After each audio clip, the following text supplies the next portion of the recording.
Bonsoir à tous, je vous souhaite la bienvenue.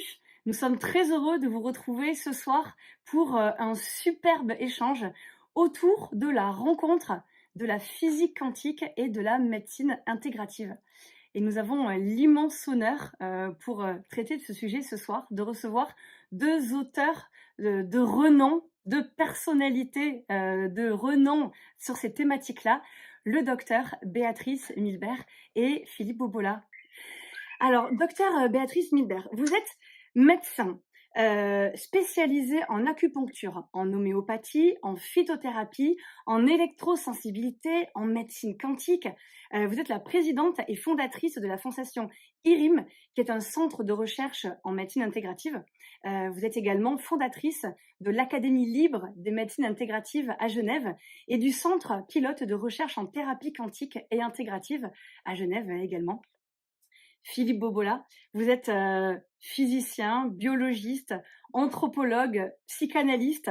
Vous êtes allé de la matière au plus grand, au plus vaste. Et puis, vous êtes un éminent conférencier, enseignant, auteur. On est ravis de vous avoir avec nous ce soir. Vous allez échanger autour de médecine traditionnelle énergétique d'Europe au travers de l'homéopathie, de la phytothérapie, du magnétisme et de l'ostéopathie. Un siècle de recherche pour mieux comprendre ce qu'est la médecine intégrative. On vous écoute. À vous deux. En fait, je suis très, très heureuse de pouvoir aujourd'hui faire un petit peu le point sur tout ce qui s'est passé effectivement depuis un siècle. Je pense il faut reconnaître que l'Europe a été le berceau d'immenses chercheurs. On connaît bien Einstein, on connaît un peu moins Tesla, un peu moins Lakowski, un peu moins encore Darsonval. Et pourtant, ils ont tous été européens à un moment, au tout début de leur carrière. Ils ont fait avancer à un moment donné la médecine, chacun à sa manière, avec la création d'appareils qu'on pourrait qualifier aujourd'hui d'électromagnétiques, de quantiques aussi, pour tous les appareils de Tesla. Et donc, je pense que c'est un moment très important de l'histoire de la médecine qui actuellement est confrontée quand même à de très grandes difficultés. Et en tant que médecin intégratif, il me paraît important d'aller revoir dans notre passé toutes ces médecines qu'on pourrait aussi qualifier d'énergétiques, la phytothérapie, l'homéopathie, l'ostéothérapie. Et cela, Philippe, pour moi un interlocuteur extraordinaire parce que quelque part, il a compris mon désir de partager cela avec le public et il a une capacité de rendre les choses tellement simples à comprendre. Merci Philippe de partager ce moment. Alors, oui, effectivement, il y a un fil conducteur. Béatrice a cité D'Artouval, Lakowski, Tesla. Le fil conducteur, c'est la vibration. D'ailleurs, Georges Lakowski disait la vie est née de la vibration, est entretenue par la vibration et disparaît lors d'un déséquilibre vibratoire. Donc, que ce soit Jacques Arsène d'Orsonval, qui fut professeur au Collège de France, alors son apport, ça a été de comprendre que quand on soumettait le corps à des fréquences particulières, des hautes fréquences, eh bien, on pouvait stimuler la défense immunitaire. À l'époque, il y avait beaucoup de gens qui revenaient avec le paludisme, qui était une maladie parasitaire. Et donc, la défense immunitaire était parfois en difficulté pour combattre le parasite. Et donc, il a compris qu'on pouvait stimuler, électrostimuler la défense immunitaire. Alors, il a prolongé le travail de Claude Bernard, le grand physiologiste, car Claude Bernard n'avait pas pu explorer l'influence de l'électricité, donc des ondes sur le corps. Il avait un peu confié cette tâche à D'Arsonval, qui l'a fait remarquablement. Alors D'Arsonval était physicien, mais il était également médecin, donc il avait cette double formation. Lakowski, il est ingénieur et biologiste, il va arriver en France. Et lui, il va développer les oscillateurs à ondes multiples. C'est de l'électronique, on va dire, des condensateurs ouverts au bout, qui vont délivrer des multiples fréquences. Donc comment on faisait? On avait des oscillateurs à ondes multiples qui étaient faits de 7 métaux. Vous voyez, on trouve un peu les 7 métaux des alchimistes. On choisissait les métaux, cuivre, fer, or, argent. On mettait le patient au milieu et il baignait d'une multiplicité d'ondes qui rentraient en interférence et qui soignaient le patient. Donc il a eu beaucoup de résultats sur les cancers, entre autres. Il avait d'abord commencé par... il existe un cancer chez la plante qu'on appelle le Krungal, et donc il a eu des résultats sur les végétaux, puis après il a eu des résultats sur les humains. Donc il a soigné des cancers de la peau, des cancers de la prostate, etc., etc. Alors il a beaucoup dérangé, évidemment. Il a d'ailleurs écrit un livre qui s'appelle La Kabbale, où il raconte tout ce qu'on lui a fait pour l'empêcher de pouvoir développer une médecine vibratoire avant la lettre. Et avant Lakowski, il y a eu Tesla qui, dès les années 1892-1893, avait testé le rôle de l'électricité sur un certain nombre de pathologies. Donc Tesla avait une formule, il disait, si vous voulez comprendre les secrets de l'univers, il faut parler en fréquence, en vibration et en information. Donc voilà, cette médecine, elle était vibratoire. Alors, comment on peut revoir ces médecines? On ne parlait pas à l'époque de physique quantique, puisque la physique quantique va naître en 1900 avec Max Planck, et elle va véritablement se développer jusque dans les années 30. Et parmi les propriétés de la physique quantique, il y en a une qu'on pourrait utiliser, c'est qu'un atome, il est simultanément onde et vibration. Donc notre corps est fait de milliards d'atomes. Chaque atome a une double dimension. Donc il y a à la fois dans notre corps une dimension corpusculaire, mais simultanément une dimension ondulatoire. Donc soigner un corps qui est en partie vibratoire par la vibration, il n'y a rien d'anormal. Et donc on pourrait prolonger la réflexion, puisque Hahnemann, lui, va découvrir qu'on peut soigner pas forcément avec la matière, mais en limitant la matière. Et c'est comme ça qu'il va développer l'homéopathie. Alors l'anecdote nous dit que Hahnemann était un homme profondément honnête, donc il va avoir son doctorat en 1779. Et puis, il va se rendre compte que la médecine de son époque ne permettait pas de guérir. Donc, comme il avait des talents linguistiques, il maniait le grec, le latin, l'hébreu, l'arabe, l'italien, le français, l'allemand, sa langue maternelle. Et donc, il a fait des traductions en 1790. Son éditeur lui donne un manuscrit, la matière médicale d'un médecin écossais, Cullen, qui développe l'action de l'écorce de quinquina sur les fièvres intermittentes. Et il pensait que ça renforçait l'estomac. Et Hahnemann pense que c'est faux. Et il va tester sur lui et il s'aperçoit qu'il a des symptômes qui correspondent au paludisme, notamment avec des fièvres multiples. Et comme ça, il a l'idée de pouvoir tester sur un organisme sain un remède, de voir les symptômes obtenus. S'ils correspondent à une maladie, le remède peut soigner. Mais encore fallait-il ajouter quelque chose, c'est ce qu'on appelle la loi d'infinitésimalité, c'est-à-dire diluer la substance en question. Et c'est comme ça qu'il a découvert qu'on pouvait soigner d'une façon presque inversement proportionnelle à la matière. Et on arrive à quelque chose qui est extrêmement intéressant, on en discutait avant. Alors je fais un peu un inventaire et puis après je repasserai la parole, comme ça on aura vraiment planté le décor. Pour la plupart des gens, si on enlève la matière, c'est aussi dramatique que leur propre mort ou la disparition de la cité, parce que pour eux, le mot matière résonne avec vérité. Donc Hahnemann a été un précurseur parce qu'il a compris qu'on pouvait tellement diluer un principe actif qu'il n'y avait plus de matière, et pourtant on soignait, à condition de diluer dans un solvant comme l'eau et l'alcool. Et l'eau, on est loin d'en avoir fait le tour, puisque c'est le liquide le plus mystérieux qui soit. Pourtant, la molécule est simple, hein. Un atome d'oxygène, 2 atomes d'hydrogène, et pourtant, cette molécule, Martin Chaplin a recensé plus de 36 propriétés atypiques, anormales. Vous les connaissez tous sans le savoir. Par exemple, généralement, quand on refroidit un liquide, il est plus lourd. Il est condensé, et donc ce n'est pas du tout le cas pour l'eau, puisque le glaçon flotte au-dessus de l'eau. Et puis l'eau bout à 100 degrés, alors que si, par exemple, on prend une molécule voisine comme le soufre dihydrogéné, au lieu d'avoir un oxygène, vous le remplacez par soufre, eh bien on passe à l'état de vapeur à moins 61 degrés Celsius. Voilà. Donc, vous voyez, l'eau bout à 100 degrés, et ça vient de liaisons particulières qu'on appelle des liaisons hydrogènes, qui sont un peu le secret de l'homéopathie. Et on pourrait reprendre cette propriété en disant que plus on diminue la matière et plus on exacerbe sa dimension vibratoire. Un Français, le prince Louis de Broglie, avait montré que quand on avait une particule de petite masse, eh bien sa dimension vibratoire était exacerbée. On peut presque dire que la dimension vibratoire est inversement proportionnelle à la masse.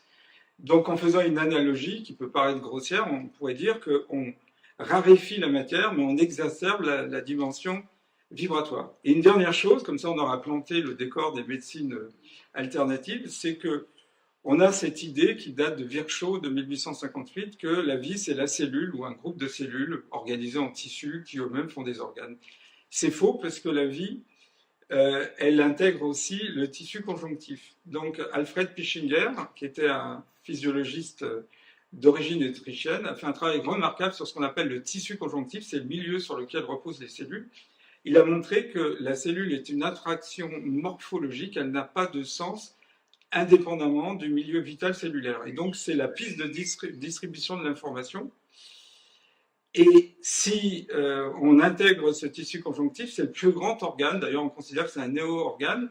Sur ce tissu sont déposés des organes et des tissus, ça ressemble un peu à la vision des astrophysiciens, où il y a un continuum spatio-temporel sur lequel on trouve parfois des objets célestes, des étoiles, des planètes, des amas de galaxies, et ça courbe l'espace-temps. Ben, c'est la même chose, notre corps est fait d'un continuum sur lequel sont déposés des organes, des tissus, et ce tissu conjonctif est la piste de distribution de l'information. Donc quand on fait des thérapies manuelles, on a cité l'ostéopathie, on va nettoyer la piste de distribution informationnelle, relancer cette distribution, et à ce moment-là, on peut vraiment interagir. Alors évidemment, en biologie, on commence à introduire des énergies qu'on n'a pas l'habitude de voir, comme par exemple la piézoélectricité, qui fait que quand on applique des contraintes mécaniques à un matériau, on crée des courants électriques, et notre corps a des propriétés piézoélectriques. Les os, par exemple, quand vous êtes en position verticale, l'action de la gravitation crée des courants qui vont permettre à nos cellules osseuses de se renouveler. Et donc on en a deux, les ostéoclastes qui creusent l'ossature et les ostéoblastes qui le comblent. Et c'est ce qui se passe quand les cosmonautes vont dans l'espace. Eh bien, ils sont extraits du champ gravitationnel, entre autres, et donc il y a une désorganisation de ces cellules, ce qui crée de l'ostéoporose ou de l'ostéopénie, mais effectivement, on peut avoir une fonte osseuse qui dépasse 30%. Donc, on a des ondes électromagnétiques, on a l'ADN qui émet de la lumière qu'on appelle des biophotons, qui a les caractéristiques d'un laser. On a même des ondes qu'on appelle solitoniques. Une onde, c'est un sommet, un creux, un sommet, un creux. Là, vous avez un sommet, un creux. Et ce type d'onde, ça représente par exemple le tsunami. Quand il rencontre un obstacle, eh bien, il n'y a pas de perte d'énergie. C'est comme si l'objet avait été complètement transparent à l'onde et l'onde repart avec la même quantité d'énergie. Donc toutes ces énergies circulent dans le tissu conjonctif et c'est eux qui assurent l'unité et la cohérence de notre corps. Voilà. On a planté le décor, je repasse la parole à Béatrice. Voilà, merveilleuse introduction. C'est vrai que l'homéopathie que j'exerce depuis très longtemps est une source de trésors en matière de médecine et que malheureusement très peu connue finalement, très peu connue même des pharmaciens. Et on se rend compte que cette médecine avait la capacité de soigner des pathologies extrêmement lourdes, puisque par exemple, à l'époque, Frédéric Chopin a soigné sa tuberculose grâce à de l'homéopathie. Et il était, avec George Sand, un très très grand admirateur et utilisateur de l'homéopathie. Pour en revenir aussi, par exemple, on parlait de l'Inde, c'est vrai que c'est un pays qui est extrêmement pauvre et où l'homéopathie est utilisée de façon traditionnelle et très ancienne dans quantité de pathologies. en plus dans le cancer, et avec des doses des fois qui sont minimalistes. Les gens n'ont pas d'argent pour acheter des tubes de granules, ils utilisent une granule pour 1 litre d'eau et ça va faire leur traitement pour le mois. En tout cas, l'homéopathie a des capacités thérapeutiques qui sont effectivement à explorer et à reprendre dans la dimension, comme on disait, informationnelle.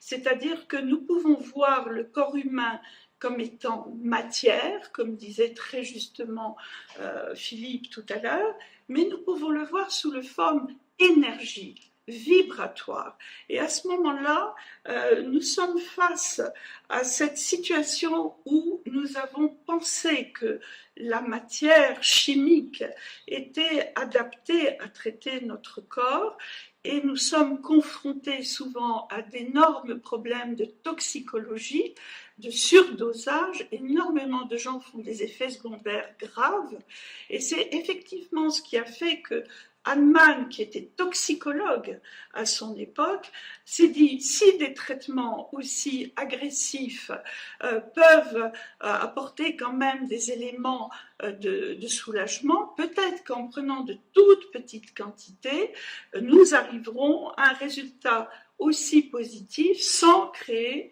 de problèmes de rejet, d'allergie, d'intoxication. Et donc, ce qui a été aussi très intéressant, c'est qu'il allait voir ses malades à cheval et que ces fioles de médicaments, il les transportait donc à cheval dans sa trousse. Et quand il arrivait chez le patient pour le traiter, il s'apercevait que les traitements qu'il allait donner étaient beaucoup plus efficaces que les traitements qu'il utilisait à son cabinet. Et c'est là où il y a eu l'idée de la dynamisation. Et cette dynamisation, là encore, exprime, si vous voulez, l'efficacité du traitement. Donc non seulement le traitement est à dose minimaliste, mais en plus il est dynamisé. Et là, vous avez un produit d'une fantastique capacité. Et aujourd'hui, comme je disais tout à l'heure, donc l'Inde utilise cette thérapie homéopathique. À New York, vous avez des cliniques qui utilisent l'homéopathie indienne pour traiter des pathologies extrêmement graves comme le cancer. Donc nous sommes dans des compréhensions, si vous voulez, différentes du corps humain quand on commence à s'intéresser justement à l'énergétique. Et on peut parler aussi de l'ostéopathie qui est partie de la chiropraxie, puis de l'ostéopathie, en passant donc par la micro-ostéopathie, l'éthiopathie, l'ostéothérapie. Vous avez là effectivement différentes façons de soigner qui sont beaucoup plus dans le ressenti du soignant sur le corps humain, des zones en souffrance, avec des fois des thérapeutiques qui vont agir au niveau, par exemple, du cerveau, pas que de l'os, si vous voulez, mais aussi au niveau de ce qui est contenu à l'intérieur, par exemple, de la boîte crânienne. Vous avez le cerveau et vous savez que quand vous utilisez l'ostéopathie, vous avez ce qu'on appelle l'ostéopathie crânienne, vous pouvez sentir les rythmes de vibratoire, donc de l'humain, et effectivement redonner une cohérence. C'est très important aussi de parler de cohérence. Souvent, Fritz Albert Popp parle de cohérence quantique au niveau des tissus. C'est bien de ça dont il s'agit. Nous sommes devant des ensembles de cellules.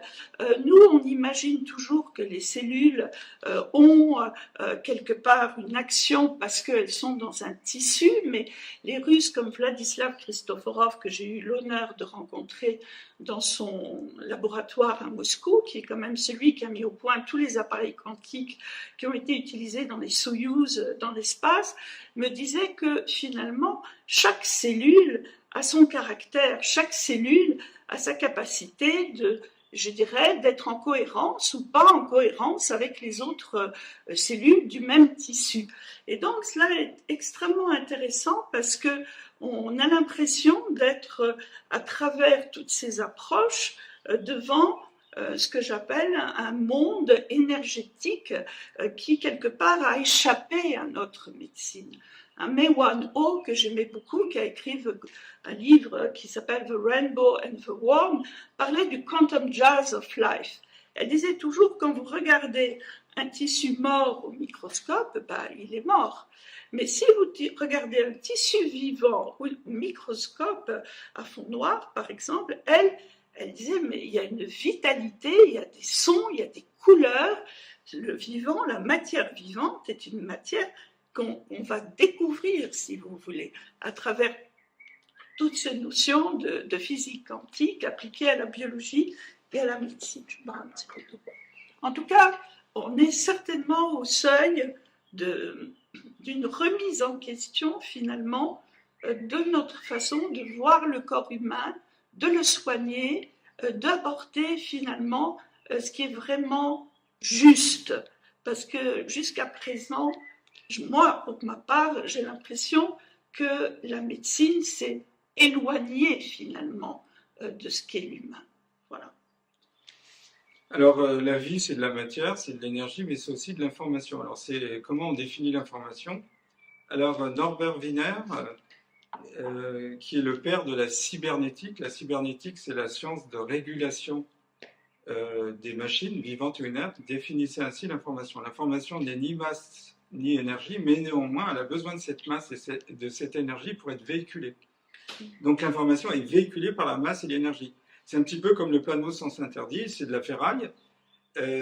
Si vous rentrez dedans, bah, vous allez vite vous rendre compte qu'il y a quand même une énergie qui est contenue à l'intérieur, hein, qui assure sa cohésion, et le symbole qui est dessus n'est pas à confondre avec l'énergie du poteau indicateur, ni sa matière. C'est autre chose, c'est ce qu'on appelle le symbole, c'est une information.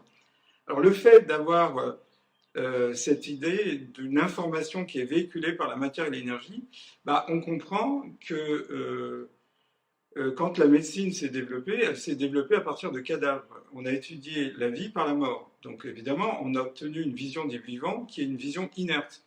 Or, la vie n'est pas du tout inerte. Chaque élément qui constitue la cellule, un organite, a cette dimension vibratoire, selon une des propriétés de la physique quantique qu'on a déjà évoquée et qu'on appelle en physique la dualité onde-corpuscule. Donc, la membrane a une vibration, et un ensemble de vibrations, ce qu'on appelle un spectre vibratoire, et les organites à l'intérieur de la cellule, comme l'ADN, la mitochondrie, qui est la centrale énergétique, et d'autres organites ont chacun une dimension matérielle et une dimension ondulatoire. Alors, on pourrait dire que la médecine allopathique a connu différentes morts. Déjà, le fait qu'elle étudie la vie par la mort, à partir de la mort. Ensuite, elle n'a pas compris le lien entre les différents organes. Ce qui est important dans ce que vient de dire Béatrice, c'est une autre propriété quantique, c'est la notion de cohérence. C'est-à-dire que quand des atomes vibrent à l'unisson, on appelle ça une cohérence quantique. Et cette cohérence qu'on croyait réservée au monde atomique ou moléculaire, on la voit au niveau cellulaire. D'ailleurs, le raisonnement est assez simple. Si vous admettez cette cohérence au niveau atomique, une molécule c'est fait d'un assemblage d'atomes. C'est quoi une cellule si ce n'est un assemblage de molécules, donc d'atomes, et ces cellules donnent des organes, et les organes des tissus. Donc des tissus aux organes, des organes aux cellules, des cellules aux molécules jusqu'aux atomes. Ben, il peut y avoir cette propriété de cohérence, qui est la caractéristique du milieu vivant. Alors cette cohérence, on ne la voit pas quand on étudie la vie à partir de cadavres, et on a considéré que l'organe était fait de tissus et d'organes séparés. Il n'y a pas de lien, mais si vous introduisez le tissu conjonctif, vous voyez bien qu'il y a un soubassement, un continuum, comme on dit, qui permet le lien entre ces différents organes. Alors il faut savoir qu'en 1910, Abraham Flexner a été payé par la famille Andrew Carnegie pour restructurer l'enseignement médical des États-Unis à partir du système français. On a considéré que les organes étaient séparés les uns des autres et qu'il fallait des spécialistes pour chaque organe. Et on a ainsi séparé le médecin généraliste du médecin spécialiste, en donnant au grand public l'impression que le spécialiste avait un niveau de compréhension supérieur au généraliste. Le généraliste est plus fin clinicien puisqu'il voit le corps dans sa totalité. Et puis, malheureusement, la médecine a refusé souvent des dialogues avec d'autres disciplines, la physique, entre autres. Et donc, elle a choisi des disciplines qui étaient inféodées à l'industrie pharmaceutique, comme la chimie et la biochimie. Donc, on peut dire que le soubassement de la médecine allopathique, c'est la physique classique. Ce qui fait que, par exemple, si on prend l'homéopathie, au nom de la physique classique, quand on dit c'est de la supercherie, ça ne peut pas marcher, c'est que de l'eau, c'est vrai. Mais au nom de la physique quantique, c'est faux. Et donc, il y a un changement de paradigme à faire. Et d'ailleurs, on n'a pas encore en physique une théorie de l'information, mais par contre, on peut considérer que les thérapeutes manuels sont des explorateurs d'une nouvelle forme de physique à venir, et ils sont déjà dans une forme d'expérimentation, et la théorie viendra après. Donc c'est la même chose pour, par exemple, on n'a pas abordé, mais le magnétisme. Hein, on sait que les gens peuvent émettre un champ magnétique, parce que nous avons des particules de magnétisme. C'est le père de Michel Rocard, Yves Rocard, qui a beaucoup travaillé là-dessus. On en a au niveau des arcades saucilières, des genoux, des coudes, du grand pouce. Voilà, il y a des zones où vous avez des oxydes de fer. Les particules de magnétisme, c'est 3 atomes de fer et 4 atomes d'oxygène. Et donc, quand ces molécules sont orientées dans une même direction, on appelle ça un ferromagnétisme. On dégage un champ magnétique, et le champ magnétique peut soigner, puisque effectivement, on reprend notre raisonnement, un corps vibratoire peut être soigné par un champ vibratoire. Donc, il y a plein de champs vibratoires en physique. Il y a des champs vibratoires électromagnétiques, il y a des champs vibratoires infrarouges, ultraviolets, des rayons gamma, etc. Alors, ce qui est assez curieux, d'ailleurs, c'est une forme de schizophrénie, c'est que un cancérologue qui reçoit un mot cliché de RMN, la RMN, c'est issu de la physique du noyau. Un atome, en gros, c'est un mini-système solaire. Au centre, vous avez un soleil intraatomique globalement chargé positivement, c'est ce qu'on appelle le noyau nucléaire, et autour de ce noyau gravite ce qui serait l'équivalent d'une planète. Par exemple, la Terre, toujours chargée négativement. Et suivant l'atome, il y en a 108, en gros, dans le tableau de Mendeleïev, chaque atome aura un nombre plus ou moins grand d'électrons, et à l'intérieur du noyau, il y a des protons et des neutrons. Les protons sont chargés positivement, les neutrons sont neutres. Ce qui fait que, globalement, le noyau nucléaire est chargé positivement.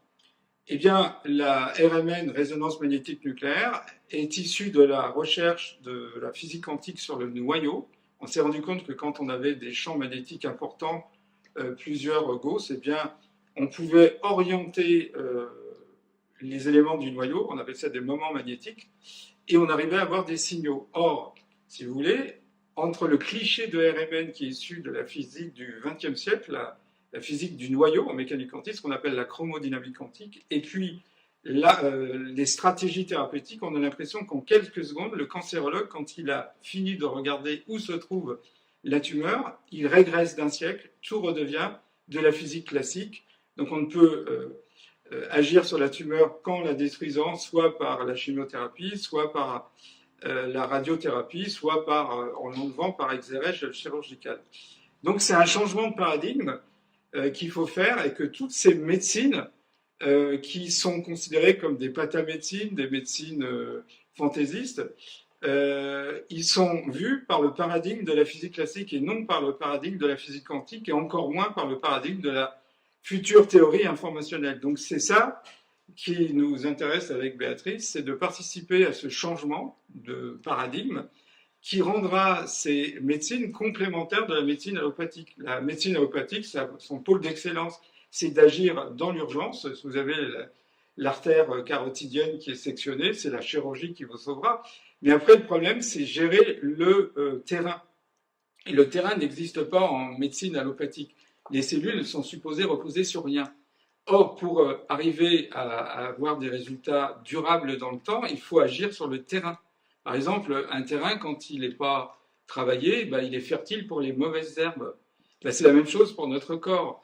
Quelqu'un, quand il a développé un cancer, la cause, c'est souvent son terrain. D'ailleurs, on peut remonter jusqu'à des causes psychologiques qui peuvent altérer le terrain. Et donc, une médecine intégrative, c'est une médecine qui va s'occuper de redonner au terrain son intégrité, comme un ostéopathe redonne au tissu conjonctif son intégrité. Et donc, ces autres médecines permettent de gérer des problèmes à moyenne et longue durée. Ce que la médecine allopathique a du mal à le faire. D'ailleurs, une dernière chose, c'est que Hahnemann dans ses œuvres de traduction, a traduit le corpus hippocratique. Et Hippocrate, qui est le père de la médecine occidentale, avait deux formes de médecine, la médecine homéopathique et la médecine hétéropathique ou allopathique. Donc on pouvait soigner soit par des remèdes qui sont contraires aux effets créés par la maladie, soit en utilisant des remèdes qui sont comparables aux effets produits par la maladie. Et donc, quand on prend l'œil du logicien, on s'aperçoit que Hahnemann a raisonné très bien en logicien. Il a vu que sur un organisme sain, en prenant un élément, si ça donnait des effets qui existaient dans les matières médicales, on pouvait soigner la maladie, et en choisissant la bonne dilution, il pouvait remonter à la cause et résoudre la maladie.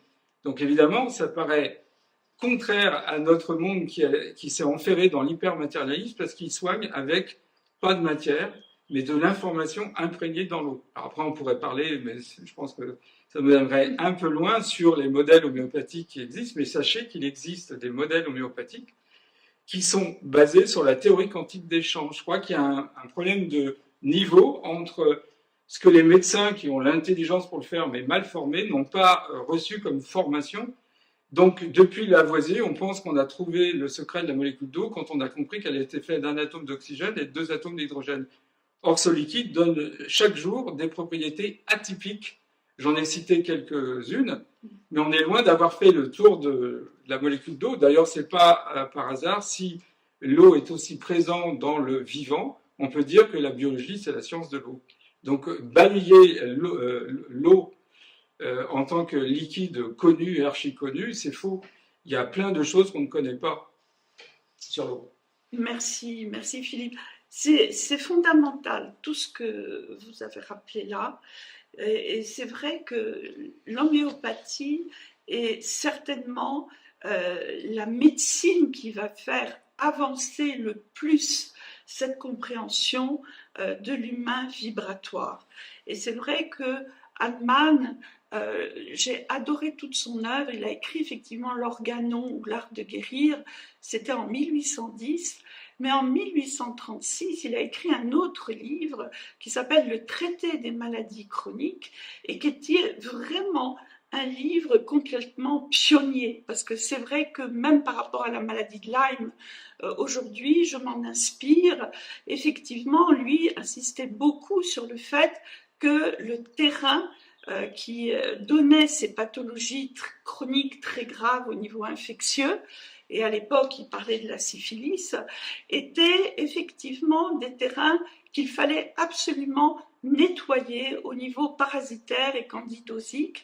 Et aujourd'hui, effectivement, nous sommes confrontés à la maladie de Lyme avec exactement la même problématique. Bon, bien sûr, les gens ont une nourriture beaucoup trop sucrée, avec énormément de prolifération, de candidose et énormément de parasitoses qui ne sont plus soignées.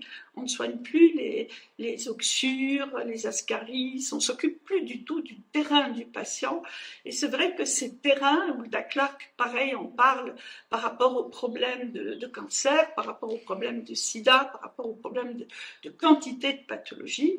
Et elle disait la première chose à faire, c'est de nettoyer le terrain de tous ces miasmes parasitaires. Et donc, en 1836, Hahnemann en parlait déjà de façon très claire et extrêmement efficace.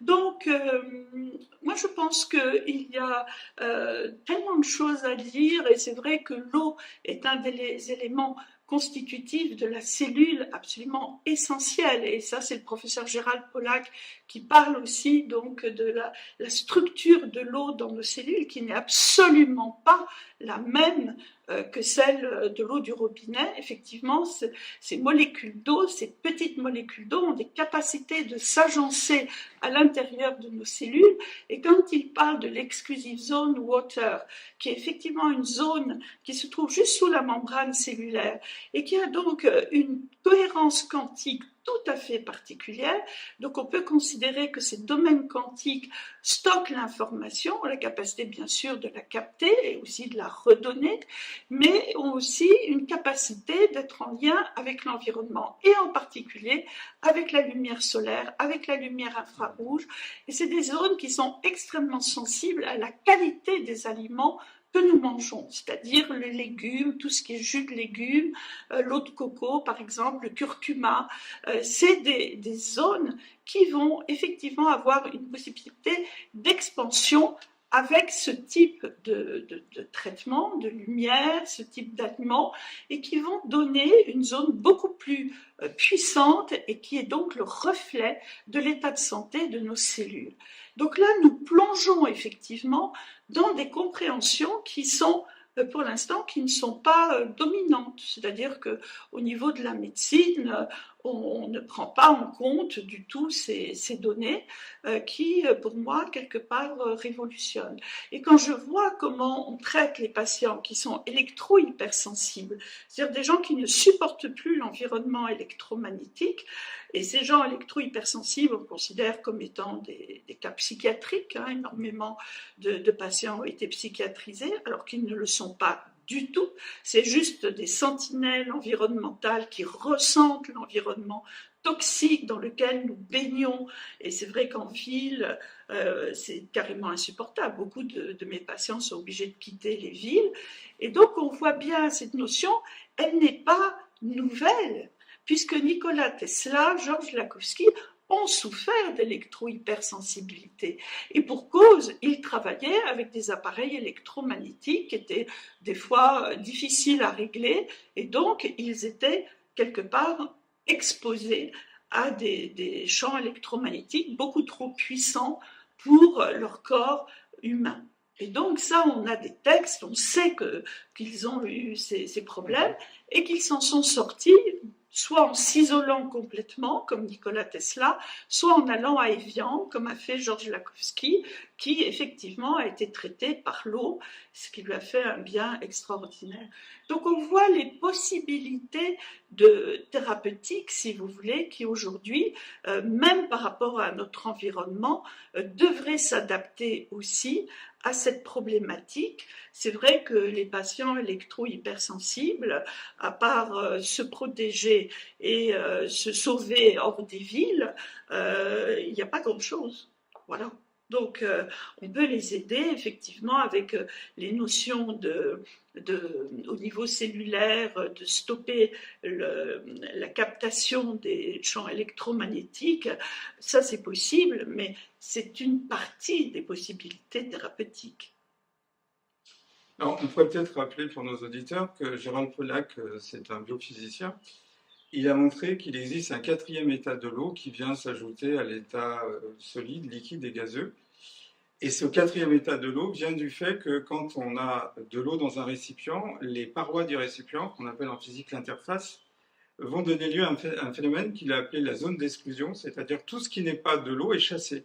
Ce qui fait que sur une petite zone, eh ben, on a une batterie avec d'un côté au niveau de l'interface des charges négatives et à distance des charges positives. Et donc, batterie, ça veut dire énergie. Donc, nos molécules qui constituent nos cellules et en dehors des cellules sont toujours recouvertes d'eau. On appelle ça la couche de solvatation. En moyenne, elles ont 2 couches d'eau.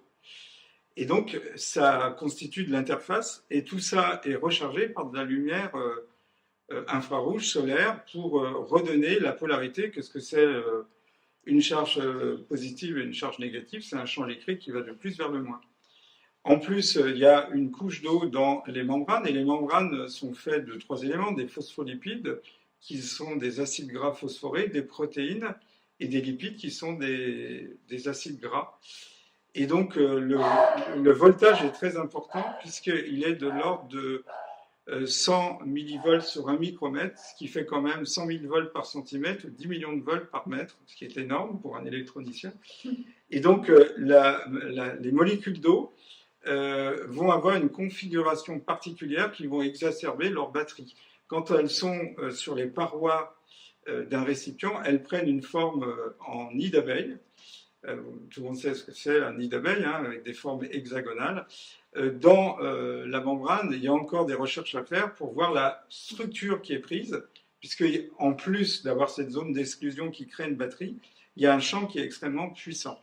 Et donc, d'ailleurs, quand on fait le calcul, s'il n'y avait pas de l'énergie tirée de l'eau et même du vide de l'atome, qu'on appelle le vide quantique, eh ben, on n'aurait pas assez d'énergie pour pouvoir penser, se déplacer, etc., pour réaliser notre métabolisme. Quand on fait le bilan, il y a de l'énergie qui est créée en dehors des voies classiques de la biochimie. En gros, la biochimie, c'est la chimie sur grosses molécules. Les molécules sont cassées, ça s'appelle un catabolisme. Il y a de l'énergie qui est libérée. Soit elle est utilisée directement, soit elle est thésaurisée sous forme d'ATP, une molécule, l'adénosine triphosphate, qui va permettre de réaliser des travaux. Donc vous avez une molécule, un groupement adénine, et puis 3 atomes de phosphate, en gros. Et en fonction du travail nécessaire, on va casser une liaison phosphate ou deux, et à chaque fois qu'on casse une liaison phosphate, on libère de l'énergie. Et à chaque fois qu'il y a l'énergie nécessaire, on recrée la liaison phosphate. C'est un peu le secret de la vie qui a été créé il y a 3,5 milliards d'années. Alors, en discutant avec Béatrice, on s'est dit, c'est assez amusant puisque les années 20-30 ont été un bouillon de culture extraordinaire. L'art moderne s'est fait en grosse partie à Paris, mais quand on regarde Georges Lakhovsky, Darsonval et bien d'autres ont développé une approche vibratoire qui a été en quelque sorte une façon avant-gardiste de prévoir une médecine informationnelle. Alors, de même, les Russes, quand ils ont envoyé des hommes dans l'espace, ils ont été extraits du champ gravitationnel. Généralement, dans les zones où on envoie les cosmonautes, aux alentours de la Lune, on est à 1 millionième, à 1 100 millième de la gravitation terrestre qui règne sur Terre. Mais il y a aussi le champ magnétique, il y a les ondes de Schumann, il y a plein de champs physiques qui sont nécessaires au bon entretien de la vie et à l'émergence de la vie. Et on s'est rendu compte que les cosmonautes, ils souffraient de ce qu'on appelle le mal de l'espace. Et donc les Russes ont décidé de compenser vibratoirement le manque d'informations qu'il y avait dans les vaisseaux spatiaux. Et c'est comme ça qu'est née la médecine aéronautique qui par la suite est devenue la médecine informationnelle. Donc il y a d'autres façons de soigner. La médecine intégrative, c'est une médecine où on prend l'ensemble des médecines, non pas en termes d'opposition, mais de complémentarité. C'est d'ailleurs une philosophie de la physique quantique, puisque un des pères fondateurs de la physique quantique, Niels Bohr, disait « les opposés ne sont pas contradictoires, mais deviennent complémentaires comme le yin et le yang ». Et donc, dans les médecines traditionnelles, l'utilisation des plantes, le fait de faire intervenir le monde invisible, tout ça a une signification qui peut surprendre le monde occidental, parce qu'il a considéré qu'il n'y avait qu'un monde visible, que seule la matière existe, etc. J'aurais qu'un seul chiffre à donner. Pour une particule comme le proton, vous avez 1 milliard de particules vibratoires. Alors quand on parle de la lumière dans sa description quantique, on parle de photons. Donc pour un proton, il y a 1 milliard de photons. Donc de toute évidence, la lumière, la vibration est abondante dans l'univers et c'est la matière qui est rare. Sur Terre, on a inversé. On a considéré que la matière était reine et que la vibration était secondaire ou négligeable. Et c'est ça qui est intéressant, c'est d'inverser le processus et de dire, certes, on est fait de matière, mais cette matière, d'après la physique quantique, a une double dimension. Donc nous sommes matière et vibration simultanément, et que plutôt que d'agir sur la matière, il faut mieux agir sur la vibration. Et la vibration est souvent la cause, et la matière subit l'effet de la cause. Donc vous avez... par exemple, dans les champs morphogénétiques de Rupert Sheldrake, on dit que la forme vient de l'interaction de champs, qu'il appelle morphogénétiques, avec les atomes, et c'est ça qui donne l'émergence des formes. Et ce ne sont pas des ondes électromagnétiques habituelles, elles sont transmises de génération en génération, donc il y a des mémoires inter- et transgénérationnelles. Et au risque de surprendre nos auditeurs, on connaît beaucoup de choses sur l'atome, mais on ne sait pas comment les atomes peuvent s'organiser pour donner des formes. Et à l'époque d'Aristote, on considérait qu'il y avait la cause efficiente qui est devenue le principe de causalité que tout le monde connaît. Toute cause est suivie d'un effet, tout effet précédé d'une cause. Vous avez la cause formelle qui a disparu, vous avez la cause matérielle qui est devenue le matérialisme, et puis il y avait la téléonomie, c'est-à-dire dès qu'une action est lancée, elle a déjà sa finalité dans le futur. Donc, je crois qu'il faut revenir sur les paramètres métaphysiques, et c'est là où les physiciens ont un dialogue à avoir avec les médecins et les biologistes, c'est-à-dire qu'il y a d'autres modélisations du temps. Soigner par les plantes, c'est aussi soigner par le passé de la Terre. C'est amener un équilibre par le passé sur un présent déséquilibré, et il y a beaucoup de choses qu'on pourrait redéfinir et qui relancerait, redynamiserait. Donc revenons sur ce que c'est que l'information, la matière, l'énergie, l'espace, le temps, et essayons de voir comment, avec une meilleure compréhension de ces paramètres, on peut donner une meilleure médecine pour le confort des patients. Et c'est ça un petit peu, peut-être que nous sommes en train de vivre dans une période de déconstruction, peut-être qu'il faut déconstruire notre vision. Parce que de notre vision du corps dépendent les thérapies que nous allons proposer. Donc si on change de vision du corps, nous allons avoir d'autres thérapies. En tout cas, merci Philippe, parce que c'est juste extraordinaire. Tu as parlé de choses. Moi, j'aime beaucoup la médecine chinoise aussi. Bon, elle n'est pas de chez nous, mais elle a cette compréhension effectivement du corps-énergie. Et toute la médecine chinoise tourne autour de remettre le corps dans un fonctionnement énergétique parfait, que ce soit par l'acupuncture au niveau des méridiens, beaucoup l'utilisation des plantes, mais aussi les qigong, mais aussi la façon de préparer la nourriture, les massages, les tuinas, etc. Et c'est vrai qu'on est aujourd'hui devant une immense richesse médicale. C'est ça la merveille de la médecine intégrative, c'est pouvoir faire appel à toutes ces médecines pour le bien du patient. Et quelque part, les patients souvent nous disent « Ah mais non, moi je ne veux pas de chirurgie, je voudrais déjà essayer tel type de massage, de rééducation, de la chromothérapie, de l'homéopathie, de la phytothérapie, des thérapies par les sons, des thérapies par la lumière ». Parce qu'effectivement, on a tout ça à disponibilité. On pourrait parler aussi de la biologie de la lumière de Fritz Albert Popp, qui d'ailleurs s'était inspiré des travaux de Tina Karou, qui était à Novosibirsk, qui était cette femme russe qui, dans les années 50, a commencé à faire toutes ses recherches sur les thérapies par la lumière, où elle dit finalement la photomodulation pourrait avoir la même action thérapeutique que des drogues, que des molécules chimiques. Et ça a été repris. Au départ, tout le monde a rigolé. Fritz Albert Popp, donc, effectivement, qui était un très grand physicien aussi, s'est retrouvé en difficulté, comme Jacques Benveniste, à la même époque quasiment. Voilà, c'est ça. Et donc, il a eu, on va dire, la chance d'avoir des fonds privés qui lui ont donné la possibilité de continuer ses recherches en privé et d'avancer et de créer effectivement tout ce qu'il a fait. Donc vous pouvez trouver un livre qui s'appelle La biologie de la lumière, voilà, qui est extrêmement, qui est magnifique. Et si vous voulez, ces travaux ont été repris finalement il y a très peu de temps par les Américains, et en particulier avec Amblin qui est à Harvard et qui a finalement aussi fait avancer les choses dans ce domaine-là. Donc vous voyez que les thérapies par les sons, donc ça, il y a aussi tout le travail de John Stuart Reid, ce qu'on appelle maintenant the sound medicine, avec la possibilité de montrer par exemple l'impact des sons sur le système circulatoire, sur le plan cardiaque. Mais ça, il y avait aussi des utilisations de la musicothérapie en chirurgie cardiaque, en Grèce en particulier. Il y a eu énormément d'expériences qui ont été faites, énormément de travaux de recherche. Par contre, on n'en parle pas. Et ça, si vous voulez, aujourd'hui, je trouve que c'est extrêmement important de faire un peu l'inventaire de tous les possibles dans ces domaines thérapeutiques qui sont très vastes, très nombreux. Oui. Fritz Albert Popp a découvert ce qu'il appelle les biophotons, c'est-à-dire que la molécule d'ADN émet des photons du vivant et ils ont une caractéristique, c'est d'être un rayonnement laser. Donc, toutes nos cellules émettent chacune un rayonnement qui lui est propre. Alors, il y a un spectre de vibration, hein. C'est comme dans les analyses de formules sanguines, il y a des valeurs inférieures et supérieures.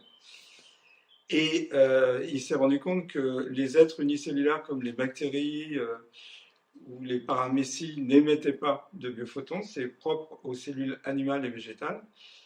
Qu'une cellule, quand elle va mourir, elle se vide de sa lumière. Quand elle est empoisonnée, elle se vide de sa lumière. Même congelée, elle perd un peu de sa lumière. Et on va dire qu'on meurt deux fois. On meurt une première fois lumineusement et une seconde fois matériellement.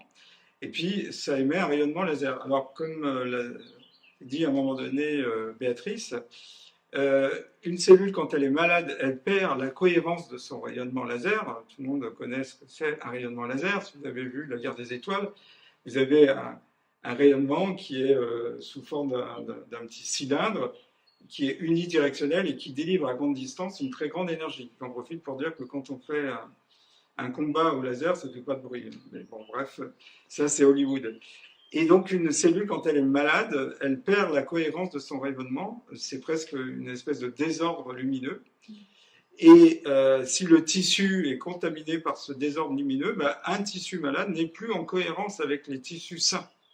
Et donc le tissu prend son indépendance. C'est exactement ce qu'on voit dans un tissu cancéreux. Il a perdu son interactivité avec les autres tissus et il développe ses propres règles territoriales.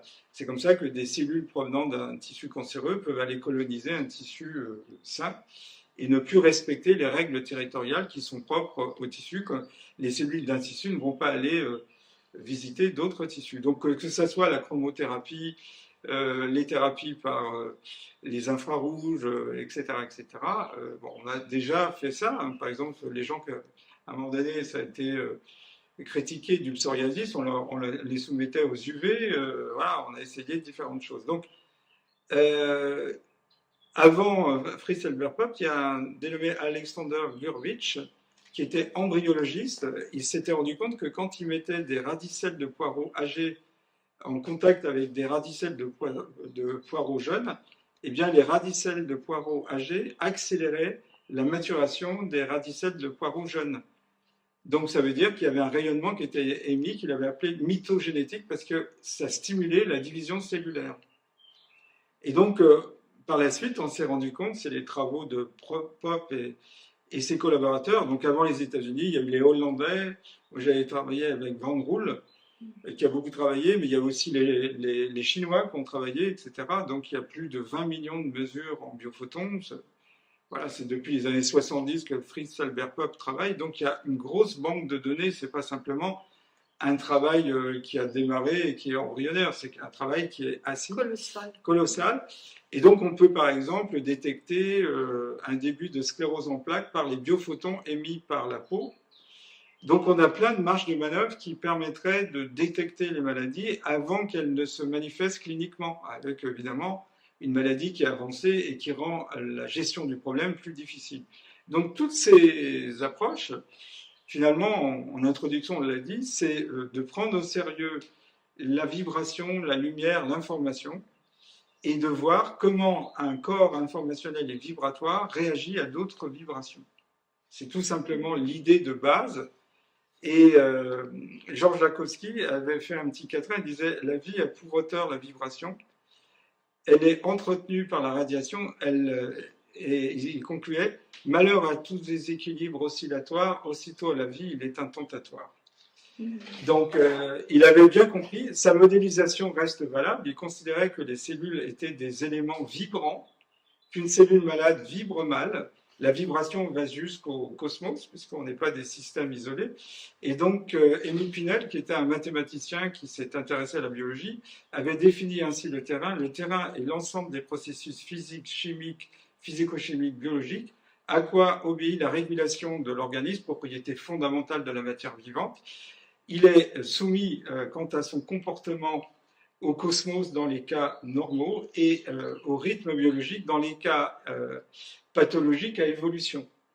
Donc ça veut dire que tant qu'on reçoit la vibration du cosmos, notre corps reçoit une vibration de normalité, on va dire, et de santé, et dès qu'on se coupe du haut, eh bien, on devient malade. Ben, c'est la vision qu'avaient, par exemple, les écoles de médecine du temps de la Grèce antique. Ils disaient on s'est coupé du haut. Alors ils y voyaient la punition des dieux, la vengeance des dieux. Finalement, les hommes tombaient malades parce qu'ils s'étaient déreliés. Et donc cette vision, on la retrouve en Afrique, etc. On n'a pas non plus parlé des psychothérapies où les approches, par exemple, je pense à l'Afrique parce que j'ai un peu travaillé là-dessus, de psychothérapie sont remarquables. Il ne faut pas écouter ce qui est dit, il faut voir l'efficacité symbolique, comme disait Claude Lévi-Strauss. Donc l'ethnomédecine, on a des façons fort différentes de soigner un individu. Un individu, c'est un corps et c'est un cerveau. Et on pourrait dire, à la façon de Pascal, qui avait déjà vu le talon d'Achille de l'Occident. Il disait on ne peut, l'homme est en lui-même le plus prodigieux objet de la nature, car il ne peut concevoir ce qu'est un corps, encore moins ce qu'est un esprit, et moins encore qu'aucune autre chose, comment un corps est uni à un esprit. C'est là sa nature propre, et c'est pourtant le comble de ses difficultés. Donc on ne peut pas mieux dire que les pensées de Pascal, c'est-à-dire qu'on ne sait pas allier le corps et l'esprit. Donc on aura toujours des gens qui seront dans le psychosomatique et dans le rien biologique, ou des gens qui seront dans tout biologique et le rien psychologique. C'est la voie du milieu, il faut les deux. Donc il y a toute une partie qu'on n'a pas abordée, c'est que le cerveau émet lui aussi des vibrations, que ces vibrations, s'il y a un conflit, vont déréguler un organe, puisque chaque zone du cerveau est en lien avec un organe. Et le psychanalyste Alfred Adler l'avait vu, puisqu'il s'était rendu compte qu'il avait des fragilités qui avaient entraîné une psychologie. Donc il était arrivé à la conclusion qu'un organe défectueux crée une psychologie particulière. Mais on peut aussi dire qu'un conflit psychologique dérégule un organe. Donc on rentre dans le difficile problème pour l'Occident de comprendre qu'il y a un lien entre le corps et l'esprit, que les zones du cerveau sont en lien avec un organe, et qu'une zone qui vibre mal suite à un conflit va entraîner un organe à mal vibrer. Vibrant mal, ça va créer au bout d'un certain temps un déséquilibre vibratoire et informationnel, et à un moment donné, la maladie va s'installer. Donc vous avez des étapes qui amènent progressivement un organe à devenir malade du fait d'un esprit qui peut avoir un conflit. Donc c'est toute cette vision où il y a énormément de données qui doit, à mon avis, être reconsidérée. C'est un travail de synthèse qu'il faut faire, un petit peu comme avant que la biologie émerge, il y avait les zoologistes qui avaient classé le vivant, il y avait une classification extraordinaire. Mais on n'avait pas le fil conducteur, et le fil conducteur, c'est ce qu'on est en train de dire, c'est la cohérence, la vibration, l'unité, l'intégrité. C'est ça qui a permis de passer de la zoologie à la biologie. Et l'élément, on va dire, unificateur, ça a été la notion de cellule, qu'il faut corriger maintenant, puisque la cellule, qui vient du latin cellula, n'est rien sans le tissu conjonctif, et le vivant n'est rien sans l'information qui circule. Donc voilà, on revient à un corps sain dans un esprit sain, c'est ce qui est à l'origine d'un équilibre de santé. C'était tout à fait fascinant de vous écouter à tous les deux, partager tous vos savoirs, toutes vos connaissances. Donc si on est sensibilisé, comme vous le disiez à l'instant, et on l'est d'autant plus ce soir après vous avoir écouté, c'est un automatisme, où pouvons-nous vous retrouver ou retrouver vos enseignements? Donc moi j'ai créé un enseignement qui s'appelle l'unité du savoir. Donc j'ai un site qui s'appelle unitédusavoir.com, et donc je propose des formations sur l'unité du savoir. Le mot est lancé, c'est-à-dire ne plus faire la différence entre les sciences humaines et les sciences dures, mais essayer d'avoir une vision intégrative comme la médecine. Donc c'est des enseignements qui se font à Lyon. Vous pouvez retrouver sur mon site unitédusavoir.com un certain nombre de conférences que j'ai faites sur différents niveaux. Et je propose aussi une autre formation, parce qu'il y a nécessité actuellement, qui s'appelle Science et Spiritualité. On n'a pas parlé des guérisons spirituelles, mais les guérisons miraculeuses existent, donc comment les appréhender, etc. Voilà. Alors, moi, j'ai créé une académie libre de médecine intégrative qui va ouvrir en septembre, qui s'appelle Accalmie, sans E à la fin. Et le site, donc, c'est accalmie.ch. Cette formation est assez ambitieuse parce qu'elle passe en revue absolument toutes les médecines alternatives, complémentaires. Nous avons le professeur Gérald Pollack, John Stuart Reid, Philippe Bobola à venir parler effectivement de l'eau, la lumière et toutes les thérapies qui sont possibles avec cette compréhension du corps humain. Nous avons aussi une formation sur le cerveau humain, et là nous allons parler des thérapies dans le domaine de la maladie de Lyme, de l'électro-hypersensibilité, parce que moi il me paraît absolument anormal que les médecins ignorent le b.a.-ba de ces pathologies. Donc, il y aura des formations aussi sur les médecines ancestrales, la médecine Kogi, la sylvestrithérapie, le chamanisme, médecine tibétaine, médecine ayurvédique. Enfin, vraiment, je pense qu'on va aborder tous ces domaines et donner aux médecins, aux thérapeutes, aux étudiants, parce que j'accueille tous les étudiants, j'ai envie vraiment qu'il y ait un maximum de jeunes qui nous rejoignent et pour pouvoir les former. Ils ont même un prix tout à fait attrayant pour leur rentrer dans cette formation. Et effectivement, pour moi, c'est le moment du partage, c'est le moment de repenser la médecine, un peu comme ce qui s'est passé quand il y a eu le Bauhaus en Allemagne, avec toute cette prise de conscience des difficultés, qu'il fallait repenser effectivement l'art. Ben là, nous sommes dans la même situation. Nous devons repenser la médecine. Je dirais l'art médical. Voilà, l'art médical, voilà. Merci pour toutes ces informations absolument captivantes et merci de nous avoir permis d'observer toutes les interactions qui existent au sein du corps. C'était formidable, éclairant et captivant, comme je le disais à l'instant. Merci à tous pour votre présence ce soir, pour votre fidélité. Et puis de nouveau, merci à vous deux, docteur Béatrice Milbert et Philippe Bobola, pour voilà, cette présentation remarquable. Et voilà, on prendra beaucoup de plaisir à vous écouter et à vous réécouter dès demain avec le replay.